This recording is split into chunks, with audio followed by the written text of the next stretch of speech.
Estamos de volta. Estamos de volta com essa aula maravilhosa sobre eclesiologia, né? Que é a história da igreja.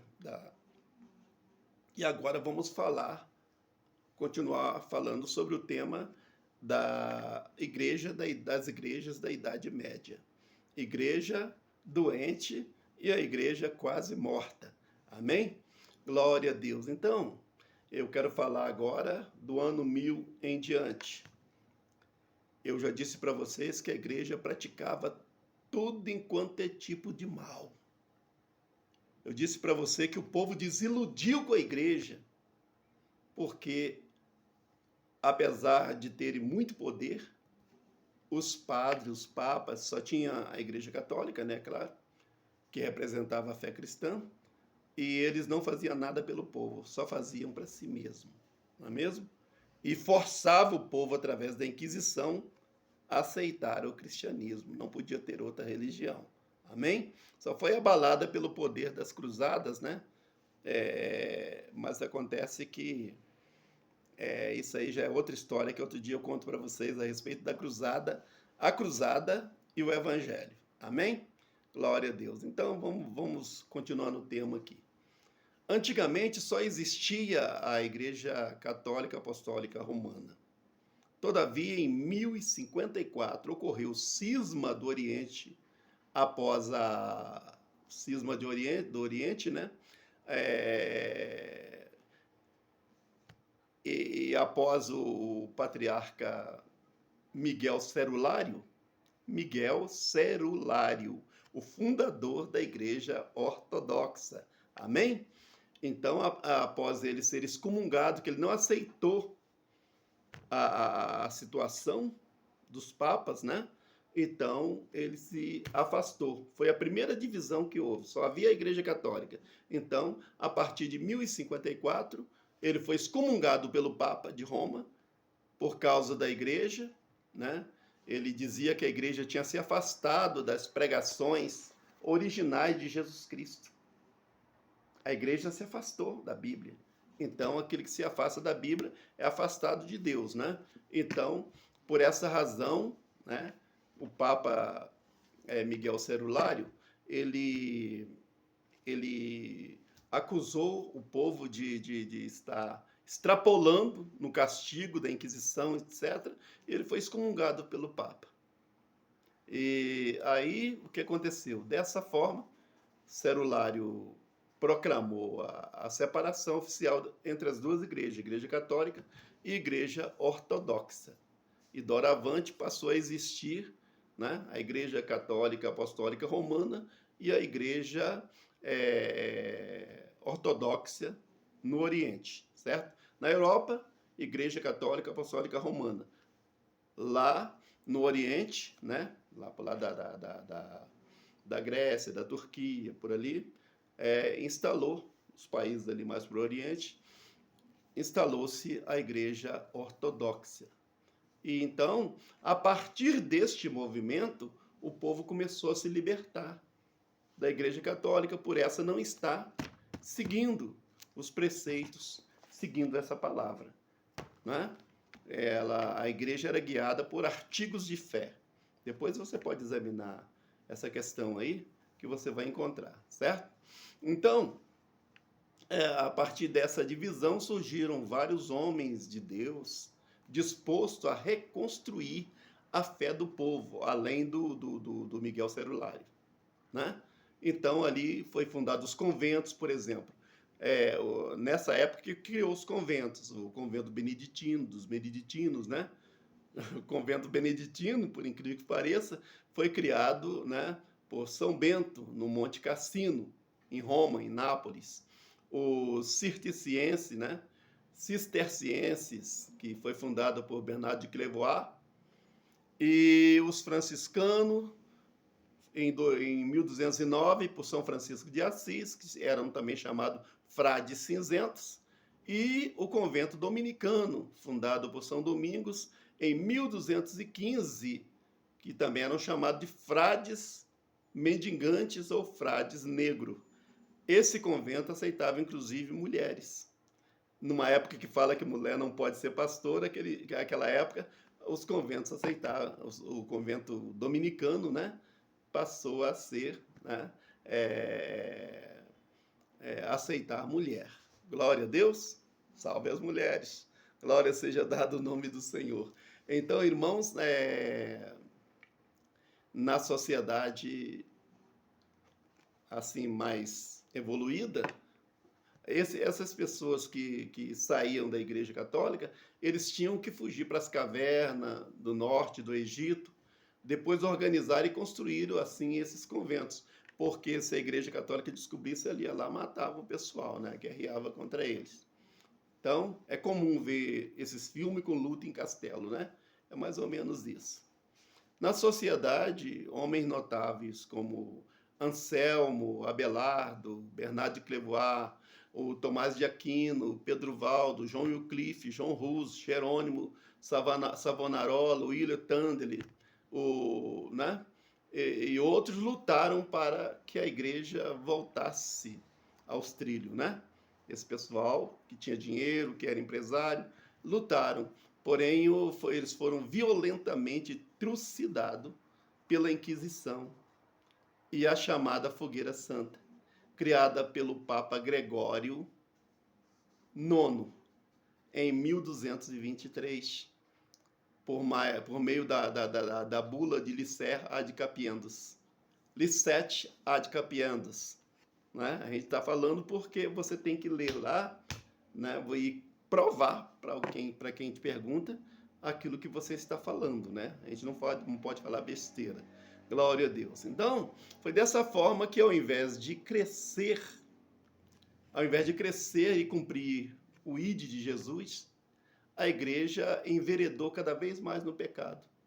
Adoeceu, né? Como diz lá em Apocalipse, né? Se você não atender, você vai ficar doente, vou te colocar num leito. Então, a igreja não obedeceu, continuou pecando, mesmo sobre os olhos dos padres. Então, o que aconteceu? A igreja adoeceu, esteve como morta por 1000 anos.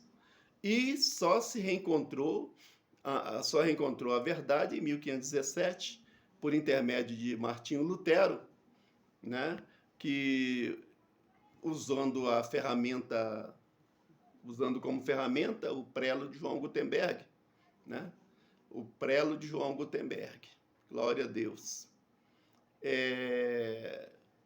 João Gutenberg, que prelo é imprensa, né? Foi o inventor da imprensa. E Lutero, através de João Gutenberg, espalhou a Bíblia pelo mundo. Os crimes da igreja, né? Agora vamos falar de outra coisa. Os crimes da igreja causou uma debandada geral dos fiéis. E o surgimento da Renascença reuniu a intelectualidade, a ciência e os dons e virtude das maiores mentes pensantes do mundo, que ao descobrirem os pecados e crimes do santuário, se tornaram ateus e buscaram suas próprias alternativas para criar um mundo, segundo eles, melhor, onde não existia lugar para a figura de Deus, né? A igreja pecou tanto na Idade Média que aquelas pessoas que eram mais evoluídas, que tinham algum estudo, que tinham algum ensinamento, eles migraram para desacreditaram em Deus e começaram a acreditar em si mesmo e na sua ciência e no seu dom, né? Cientista, filósofo, pintor, fizeram um arraso na fé e aí acabaram definitivamente com a fé dos cristãos. A fé ficou apagada. Por quê? Né? Porque a pessoa que não está vendo resultado na igreja, ele vai procurar uma outra coisa, né? E foi isso que aconteceu. Então, isso se chamou Renascença. Amém? Glória a Deus. A partir de 1400, houve a Renascença, quer dizer, o mundo evoluiu e nasceu de novo. Talvez Isso que os renascentistas queriam dizer, não é mesmo? Em...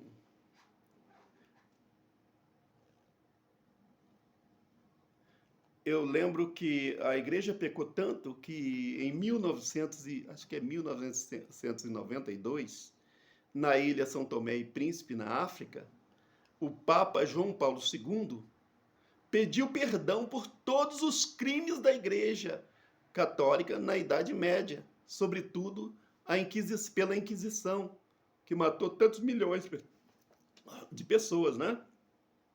E também pela omissão no comércio de escravos para todo lado. A Igreja viu isso e fez olhos, né? Ficou de olhos fechados, né? E acontecia esses crimes, tudo aos olhos da igreja, e a Inquisição, no caso, era praticado pela própria igreja. Então você que talvez fala, mais igreja, tal... Não, irmãos, naquele tempo só existia a igreja católica.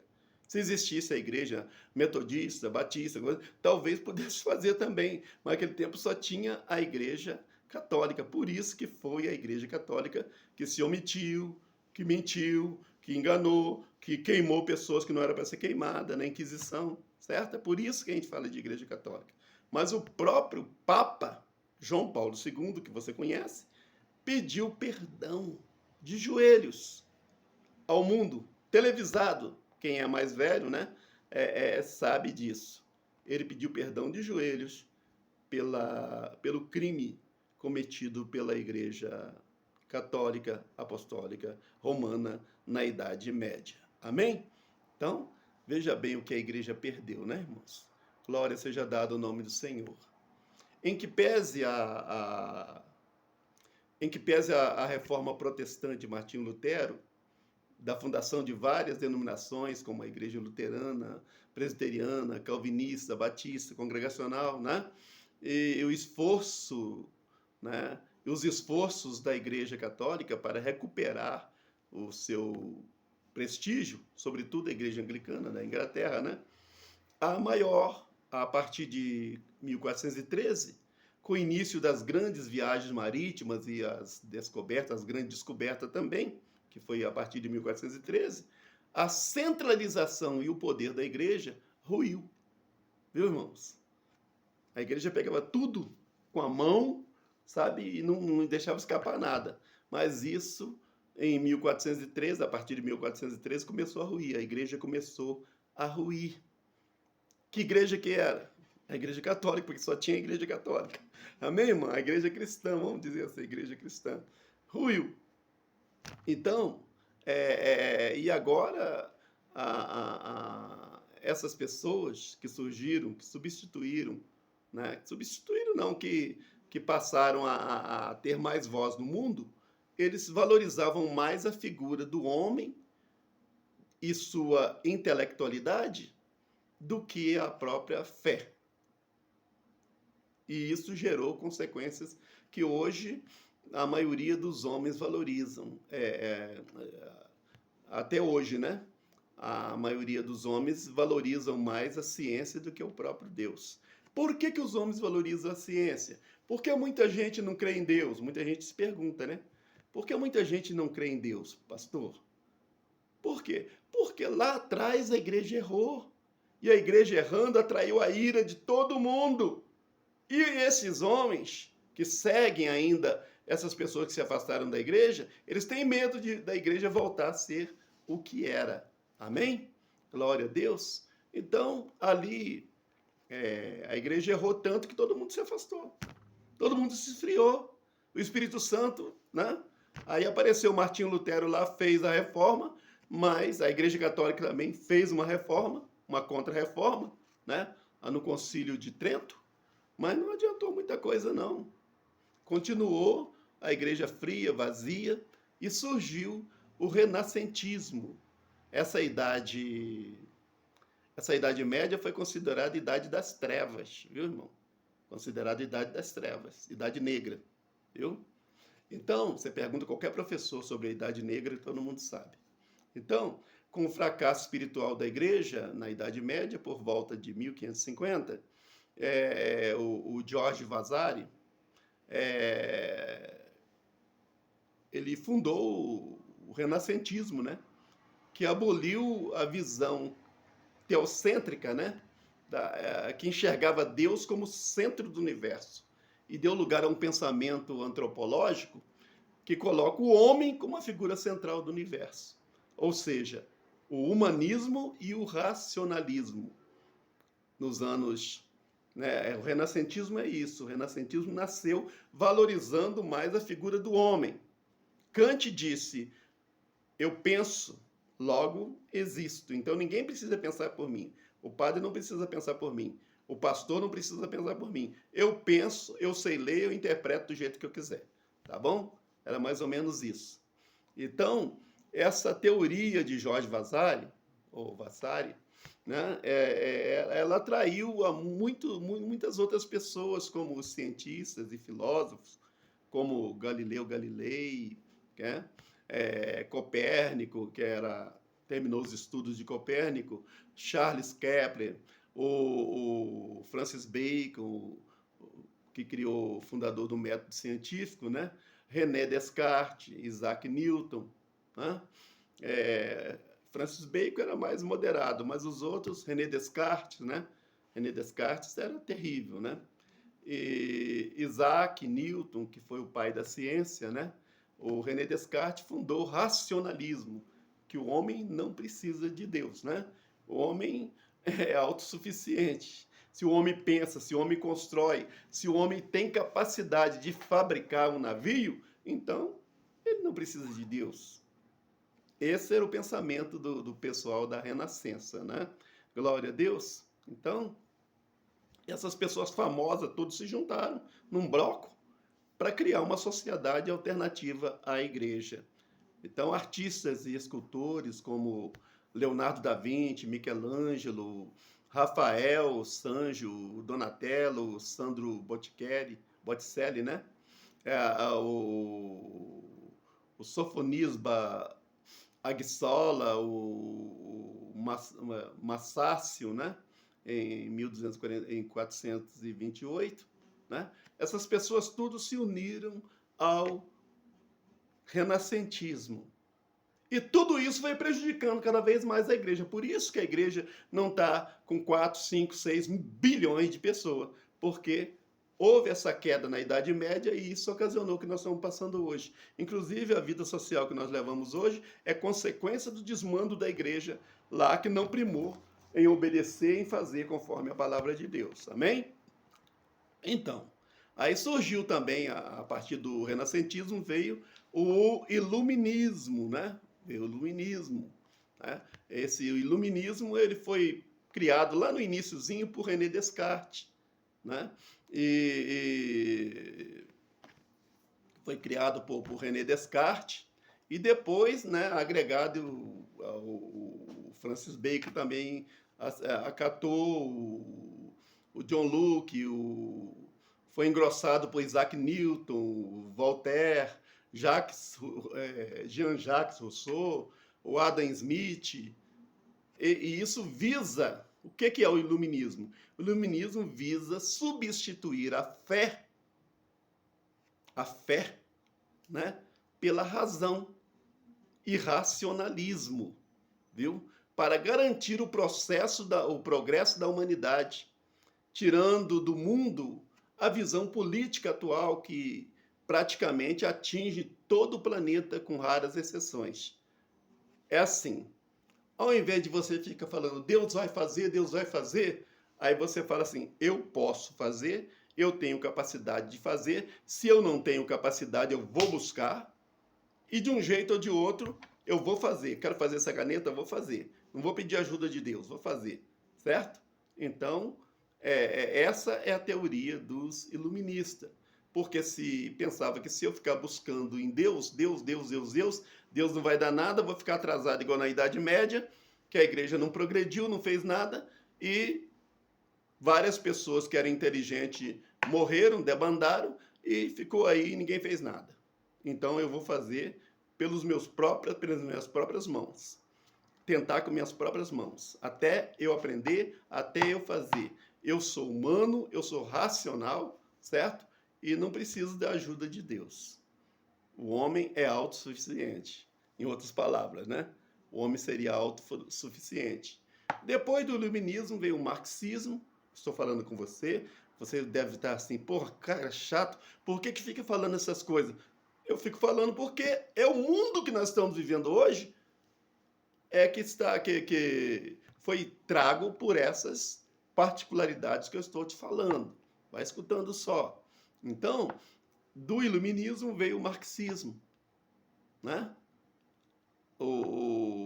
Apareceu o Karl Friedrich Marx, né? O Frederic Angelo, né? Marx e Angelo, com o comunismo, ou socialismo científico, que refuta o capitalismo e Marx passou a ensinar que é preciso uma revolução e uma luta armada para mudar a sociedade e acabar com as injustiças. Aí já é uma coisa, uma revolução, né? O pessoal viu que o mundo entrou no caminho, né? Supostamente entrou no caminho, aí não quis que houvesse pobre nem mais rico, todos fossem uma coisa só, não é mesmo? Fosse comum.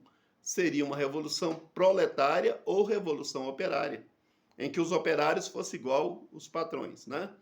Isso é só conversa fiada, você sabe disso, né?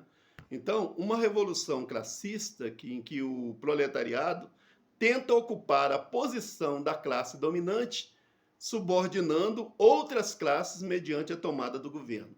Ou seja, transformar o Estado burguês em um Estado operário. Não é mesmo? Colocar os ricos para baixo e colocar os pobres para cima.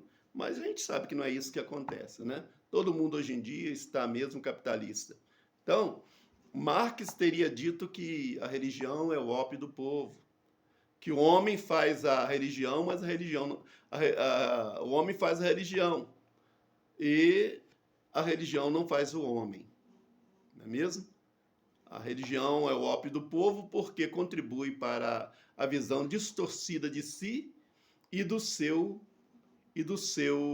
entorno para libertar o proletariado e a humanidade da miséria. Seria preciso destruir, para libertar o povo, a libertar o proletariado e a humanidade da miséria, seria preciso destruir o mundo que gera a religião, livremente associados, agindo conscientemente e mestre de seu povo, do seu próprio povo, seu próprio movimento social. Marx disse isso em 1965. 1965? Acho que está errada a data ali, mas eu estou entre aspas, então não vou mudar. Você entendeu? Então, aquele problema. Marx era filho de pessoas evangélicos, deu um ótimo testemunho na formatura, e de repente, mesmo caso de Feuerbach, né? Que filhos de pai crente, né? E de repente desvia e começa a falar, começa a militar contra Deus e contra a igreja. Glória a Deus. Então, o renascentismo, Nietzsche também, né? O Nietzsche era filho de pastor, estava se preparando no colégio para ser pastor, depois ficou ateu também. Não é o primeiro homem, Marx não foi o primeiro que ficou ateu, né? Então, vamos lá. O renascentismo, iluminismo, pós-modernismo e todos os ismos, né? Resumindo tudo, né? É praticamente todo o pensamento dominante no mundo de hoje, ele bate de frente com a religião, não adianta, viu? Mas a origem de tudo foi o fracasso da igreja na Idade Média. Uma igreja que deixou de se levar pelas ofertas de Satanás. Amém? A igreja deixou se levar pelas ofertas de Satanás. Na carta à igreja de Pérgamo, Deus avisa que os líderes da igreja estão assentados no trono de Satanás, mas eles ficaram acomodados porque estava ganhando alguma coisa, né? A igreja de Tiatira, né, que compreende a Idade Média, Deus pede conserto e diz que se não consertar, vai colocar essa igreja, né, vai colocar essa igreja no leito, vai matar os seus filhos. não se importa. E acontece a tragédia que aconteceu. Que hoje, se existe falta de fé no mundo, essa falta de fé se deve a a queda da fé, a má administração da igreja e da fé na Idade Média. Amém? Porque se tivesse sido uma igreja firme, até hoje estava firme, e ninguém tinha, aleluia, o mundo estava ganho para Cristo, e daqui a pouco nós estaremos no céu. Amém? Então, na carta de Pérgamo, Deus... Não, tá, isso eu já falei. Então, Deus disse que ia matar os filhos da igreja de Tiatira, caso não se arrependesse. Esses eram os maiores demandos do mundo, desmandos do mundo. Né? A Idade Média Baixa, né? Final da Idade Média Baixa, houve os maiores desmandos do mundo. Né? Mas ela não se arrependeu. E o Espírito Santo se retirou. Né? Um pastor vazio, um pastor sem Espírito Santo é a mesma coisa que nada. Não é mesmo? Um servo de Deus, um profeta vazio, um profeta sem Espírito Santo, é a mesma coisa que nada. Então a igreja também ficou assim, batendo o oco. Né? Então, todas essas igrejas, a igreja de Sardes, Deus disse, você fala que está viva, mas você está morta. Não tem nada vivo dentro de você. Tem igrejas que é assim. Grandes templos, constrói castelos imensos para cultuar. Muita gente lá dentro, mas você olha de longe, vazio. Um elefante branco do poder de Deus. O importante, seja grande ou pequena, a igreja ser cheia do poder de Deus, que é o poder de Deus. Eu ouvi a palavra, né? A fé vem do ouvir e ouvir a palavra de Deus. E quem ouve a palavra de Deus, ele encontra fé para vencer as provações. Amém? Quer dizer, hoje estamos no período da igreja de Laodiceia. Uma igreja morna, pecadora, a qual Jesus está prestes a vomitar da sua boca, né? Por causa de tanta mornice dentro da igreja. Né? As pessoas que sabem e não fazem, inventam religiões, fazem um monte de coisa, não é? Glória a Deus. Então, é o seguinte, irmãos, Jesus, em sua infinita misericórdia, a todas essas igrejas, Jesus dá uma válvula de escape. A igreja hoje está vivendo um período de mornice, um período de inércia, um período de calar-se diante do mundo, está sendo pressionada, está sendo, né? Às vezes, alguns políticos, né, pressionados, a gente está vendo aí todo dia no telefone, na televisão. Na televisão não mostra, mas pelo telefone a gente vê na internet. Os cristãos sendo pressionados, mastigados. Alguns aguentam, outros não. Glória a Deus, outros se misturam. Outros aceitam ganhar dinheiro assim, a troco disso, a troco daquilo outro. Todo mundo peca e a igreja hoje está um desastre. Mas não importa se sua igreja está doente, está quase morta, mesmo como a igreja de Laodiceia, Deus está sempre aqui, presente, para abrir as comportas do céu e mandar águas vivas, né, e refrescantes, como as águas de Colosso. Aleluias! A igreja de Laodiceia não tinha água, né? Mas acontece que encanava lá a manilha lá de Colosso e aquelas águas iam para lá. Glória a Deus. Então, irmãos, o que eu digo para você é o seguinte, mesmo que você seja frio, mesmo que a sua igreja esteja perecendo, a sua igreja que eu digo é você, a sua alma, o seu íntimo, o seu interior, esteja cansado, triste, abatido. Talvez você, igual as pessoas da Renascença, acha que não tem mais jeito para o mundo, mas tem. Jesus está voltando. Jesus está voltando. E ele te dá uma chance. Glória a Deus. Ele diz: eu repreendo e castigo a todos quanto amo. Sê, pois, zeloso e arrepende-te. Eis que estou à porta e bato. E se alguém ouvir a minha voz e abrir a porta, eu cearei com ele e ele comigo. Ao que vencer, lhe concederei que se assente comigo no trono, no meu trono, assim como eu venci e me assentei com o meu Pai no trono, no seu trono. Quem tem ouvidos, ouças o que o Espírito diz à igreja. Então, aleluia, não importa a posição que você está. Você vê que do pecado lá da Idade Média, veio trazendo esse pecado, e agora as igrejas estão desacreditadas. Por que o comunista fala de Deus? Por que o comunista assim, não acredita em Deus? É porque lá atrás ele se decepcionou. Então, mesmo que você esteja numa fase decepcionante, confia no Senhor, porque Deus sempre tem uma palavra de consolo, de conforto para aquele que o busca. Amém? Que Deus opere poderosamente na sua vida, que Deus te dê, aleluia, uma noite abençoada. Vou sair do meu trabalho agora, contente porque consegui gravar esse vídeo para você. Amém? Deus abençoe, em nome de Jesus. Amém? A paz do Senhor.